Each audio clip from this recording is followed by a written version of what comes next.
So this is how it is, right? You just keep living your life on autopilot until one day the universe literally gives you a massive virtual slap and wakes you up, and you realize, what have I been doing with my life? Is this really how I want to live? Is this really what I want to be doing with my life?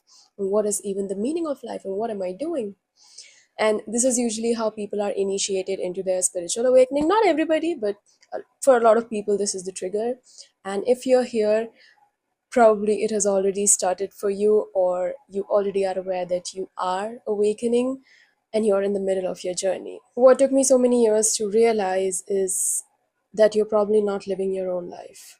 You are probably living someone else's. In this day and age, it is so extremely easy for your voice to get shut down between all the noise, and for you to start believing that all the noise that you're hearing, that is your own voice, when in reality your own voice has been shut down. And it's so easy for your dreams and your desires to get influenced by other people and what they are doing in their lives without you even realizing what the heck you truly want. And we just keep living on autopilot like this for a pretty long period of our time, if we don't realize it, if we don't become really conscious of it, and if we don't really take that time to sit with ourselves and ask, what the heck do I really want? If there was no noise whatsoever, then what the heck do I really want? Is this my life, or am I living someone else's? Because you're always unconsciously or consciously being programmed, and you keep believing that you're living your own life on your own terms when really you're not. And I know this so well because I have lived it.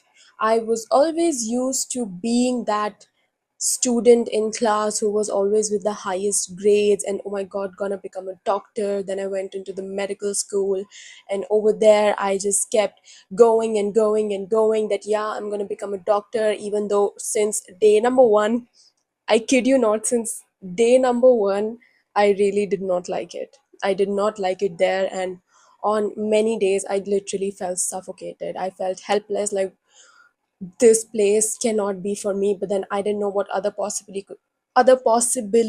could even exist. So I just kept doing things on autopilot. That no, I have to become a doctor. See, it's only logical. I have been that student all my life. Of course, I'm gonna become a doctor and get this big degree and do these things. When really I was just living on autopilot. I was not even living my dreams. I was living the dream of probably a lot of brown parents. I don't want to say much about this. Um, but yeah, I was probably just living the dream of a lot of parents who want their kid to become a doctor or an engineer or a teacher. I don't know. But yeah, so the universe woke me up. And one day when I came back from the hospital, I just literally broke down crying.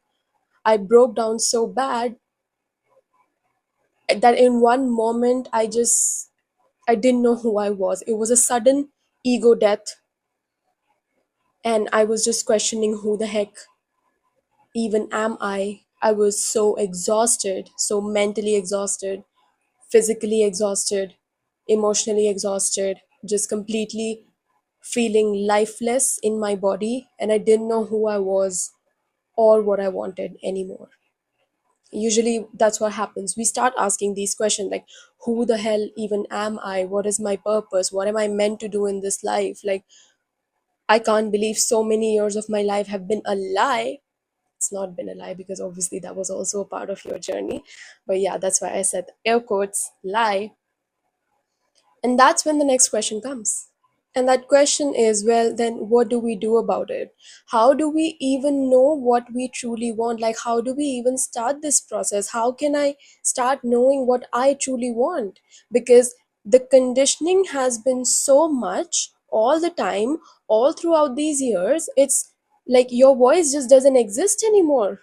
That's how you feel. So you're like, well, how can I even start to even know what I want? And the answer to that is, sit with yourself. You have to be willing to sit with yourself and get uncomfortable so that you can start hearing your inner guidance, and this is not a one day process.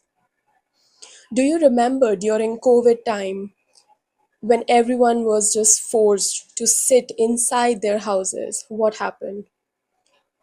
We lost it. There was so much mental health crisis. Now, of course, in COVID, there was this other factor as well. I'm not going to ignore that there was this new disease which was emerging and people were dying. So, of course, there was that aspect as well. But one other aspect also that I want to mention is, do you realize how the universe forced us to sit with ourselves? How the universe forced the collective to go inwards, whether or not you like it? Because that's the answer. We are now evolving into an age where people are becoming more and more aware, spiritually enlightened, awakened, whatever you want to call it. It might not seem that way right now if you look around you and in the news. I get it, I get it. But that's where we are ultimately evolving, even if it takes centuries. But the process has definitely started. And that's why the universe just forced everyone to sit inside their homes. Even if you don't want to, you have no other option than to sit with yourself and go inwards. So now I want to give you actionable steps that you can do every day or whenever you like, so that you can start developing a good connection with your higher self, with your inner guidance. First thing is pause. Might sound silly, hear me out. Pause and start sitting with yourself without any outer stimuli. And when I say outer stimuli, it obviously includes all the devices, your phone, laptop, iPad. Put them away. You're not going to turn on the TV. You're not going to talk to someone else. You're just going to sit with yourself in silence.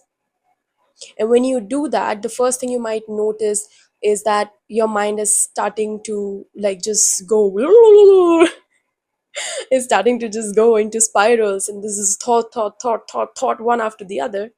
When that happens, what I want you to do is, I want you to bring your thoughts into your body. What do I mean by that?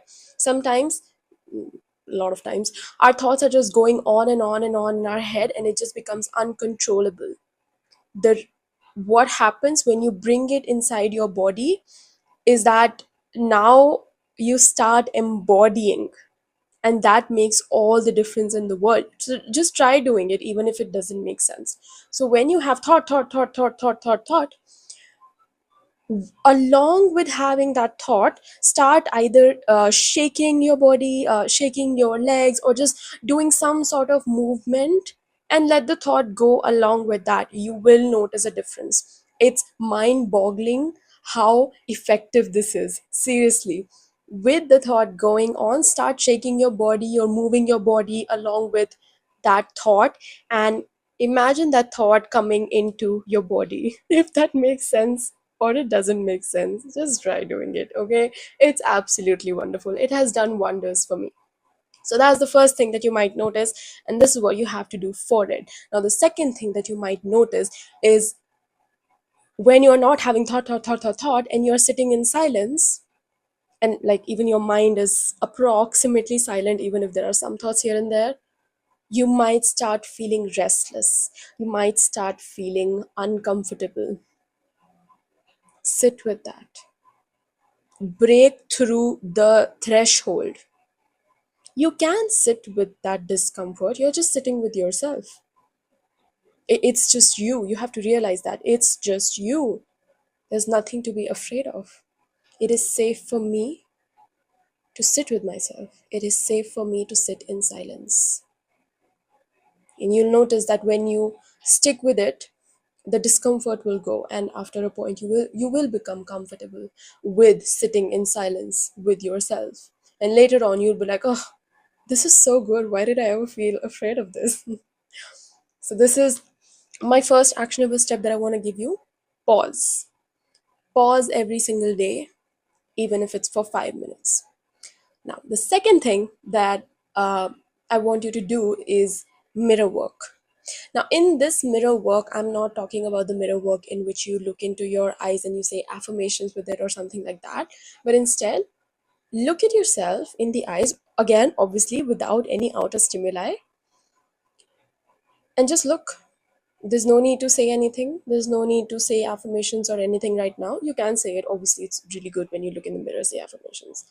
That's also nice. But for this purpose, for sitting with yourself and pausing and all this thing, here the mirror work that I want you to do in step number 2 is just look at yourself in the mirror, in your eyes, not just look at your face, specifically in your eyes, because eyes are the gateway directly to your soul.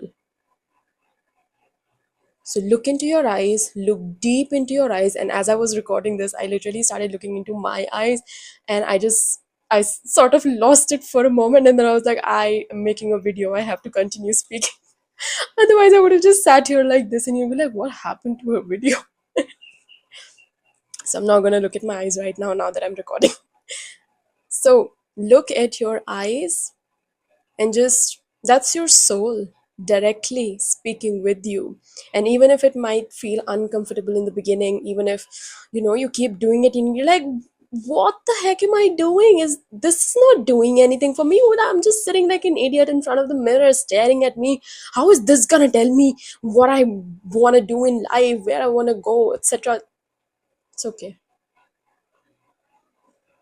If you're feeling all this, sit with that as well.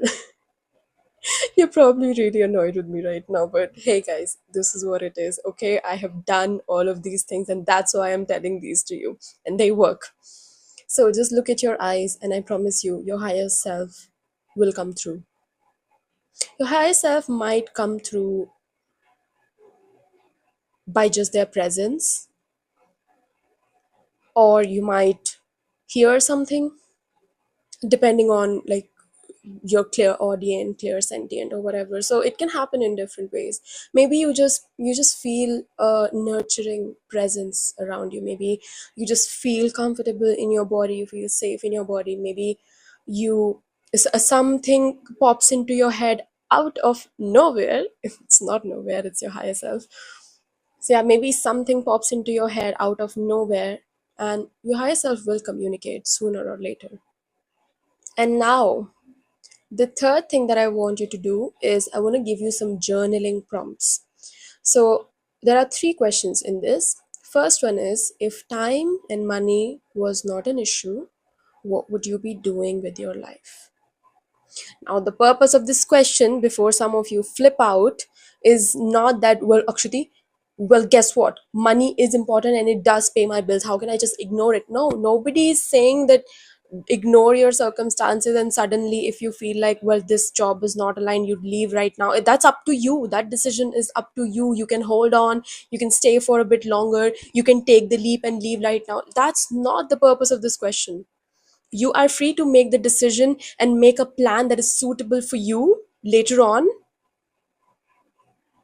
but first step is to know what the heck you truly want, so you can make a plan that is suitable to you. Okay, so this was the first question. If money and time were not a thing or an issue, what would you be doing with your life? Maybe you don't even want to do a job. I don't know. Everyone's purpose is not the same. I don't know.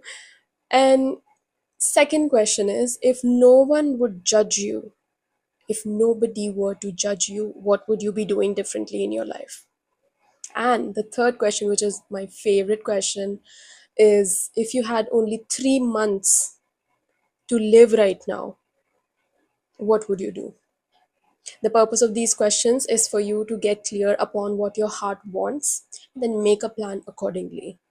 Okay, so journal about these 3 things. Be really true to your heart, be true to yourself, and this will definitely give you the breakthrough. So, all in all, in conclusion, if you're waking up, don't avoid it. The resistance is gonna make it hard. Your soul is taking you where you're supposed to go.